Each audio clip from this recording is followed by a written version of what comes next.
Spring sports begin this week, and one team is a little short on personnel, the umpires.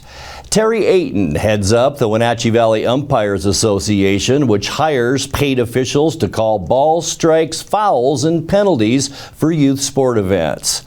But as Ayton tells NCW Life's Dan Kuntz in tonight's feature story, umpires this year are urgently needed, especially when it comes to girls' sports. We are desperate for umpires. I mean, that's how serious we are. We don't have enough people to cover in the major part. Basically the end of March through the rest of the season, because there's going to be games pretty much every day. We just don't have enough officials. We've had guys move out. We've had guys get injured like me. We've had guys just retire.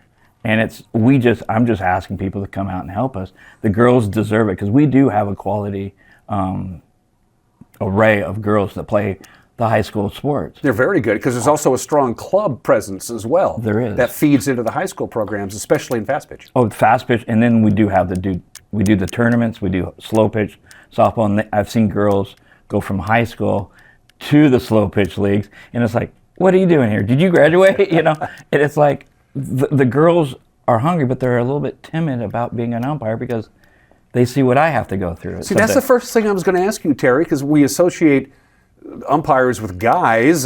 It doesn't matter what your sex is. If you're qualified, you can do girls fast pitch umpiring. Why can't you get the 25 or 26-year-old former fast pitch players from Wenatchee or Eastmont or any place local or Wenatchee Valley College to get into the umpiring thing? They're still playing at the club level? Because that would seem a perfect feeder program for you guys. A lot of the high school girls leave this valley. And so I said, if you ever come back and get a hold of me. We'll get you helping. They go through college. I mean, I've talked to two seniors last year, and they said, no way. There's no way I'll do what you do.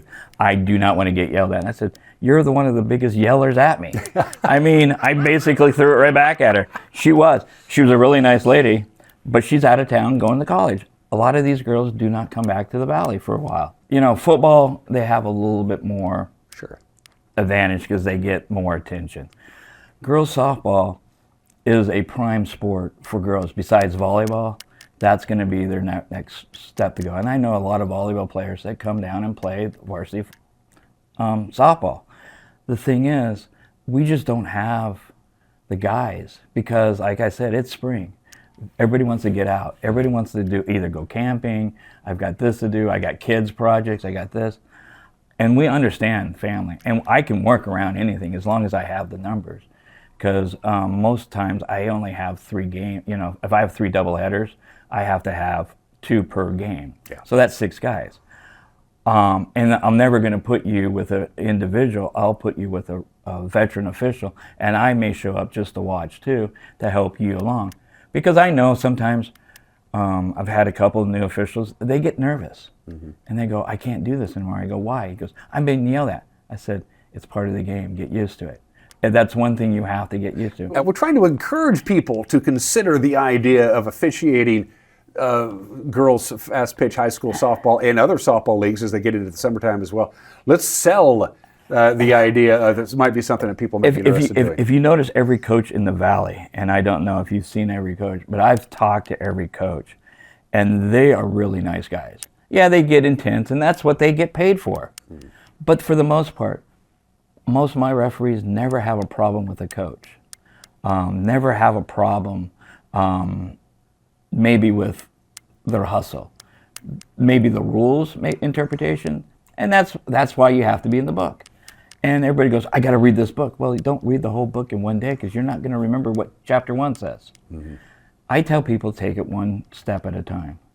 And yeah, you may be thrown in, but you're not going to be thrown into like the Kashmir Royal game this year or the Wenatchee Eastmont game. But you may have a Manson varsity game, which we consider a little bit lower level, but they're still a varsity game. It's not a huge time commitment. No. You do get paid. But you still have to buy. Do you have to buy your own uniform? You do have to buy your uniform and the pads, but I know an umpire right now that's he's ready to give his stuff away. You do some studying. You take a couple of tests. You get certified. As Terry mentioned already, you're not going to immediately go out and do a Moses Lake Eastmont varsity game. They're going to start you out with the baby steps, smaller schools, junior varsity, and things like that. And this is critical before we run out of time. We've been talking a lot about varsity fast pitch softball. The bigger schools in our area, Wenatchee and Eastmont specifically, but some of the others, they have junior varsity and C teams, and they also play too. And they also need umpires. They do. And even the junior highs, we do junior highs. That's a little bit different, but the junior hires are starting to learn the game, and so they may see you out there and may want to develop into becoming an umpire too, because they'll see it and they go, you're making good money. Well, I wouldn't say major league level, but we do get paid decently. But I've done it, yeah, I'm going to get paid, but I don't think about that as being a benefit. It's a part of the game. I'm still part of the game. I played it when I was a kid, and I get to still be part of it, and I get to make these girls have some fun and enjoy their sport that they get to love.